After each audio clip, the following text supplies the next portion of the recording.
Good morning. This is Pastor Zach with the Goodland United Methodist Church with your morning devotion for Thursday, March 8th. Today I'll be sharing with you from Psalm 107.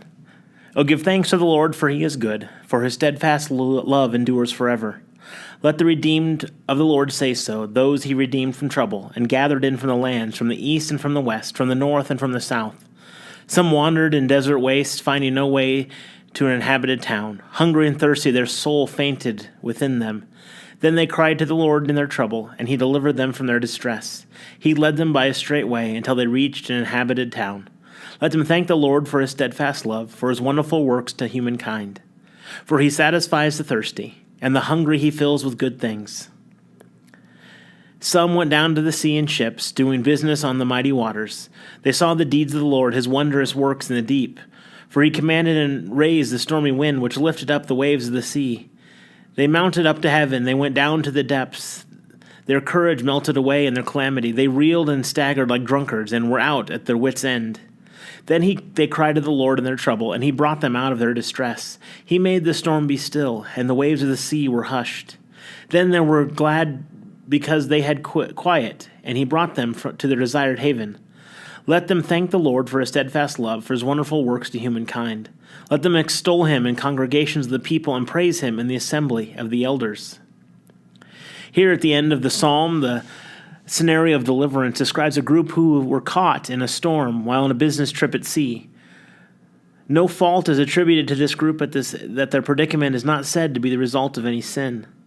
What is surprising about the description is that the trouble is specifically said to be brought about by God, despite the lack of any cause for punishment. In fact, in the beginning of the scene, it sounds as though the travelers are privileged to see the mighty works of God while on their voyage. Verse 24 says, "They saw the deeds of the Lord, his wondrous works in the deep." The trouble seems mainly a matter of their own fear. Their courage melted away in the calamity. Nonetheless, the group cries out to God, and God delivers them. It says he made the storm be still, and the waves of the sea were hushed.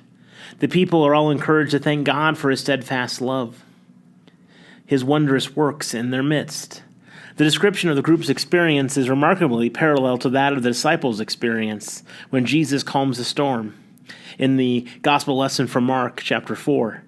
It's hard to imagine that Mark would not have had Psalm 107 in mind when he first recounted his story of a calm storm, just as it had the hard to image that a Christian today reading Psalm 107 can do it without thinking of the gospel story.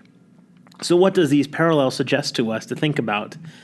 Jesus maybe reenacts the Old Testament text. It'd be hard to argue that Psalm 107, 20-32 should be read as a prophetic text that Jesus so closely reenacts. But Jesus is the embodiment and the completion of this old scriptures.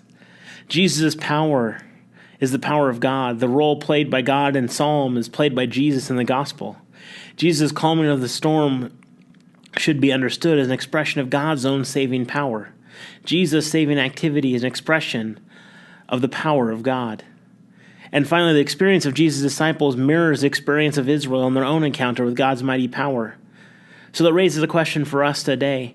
How do we similarly experience God's power day in and day out? What storms do we need to cry out during for God to deliver us?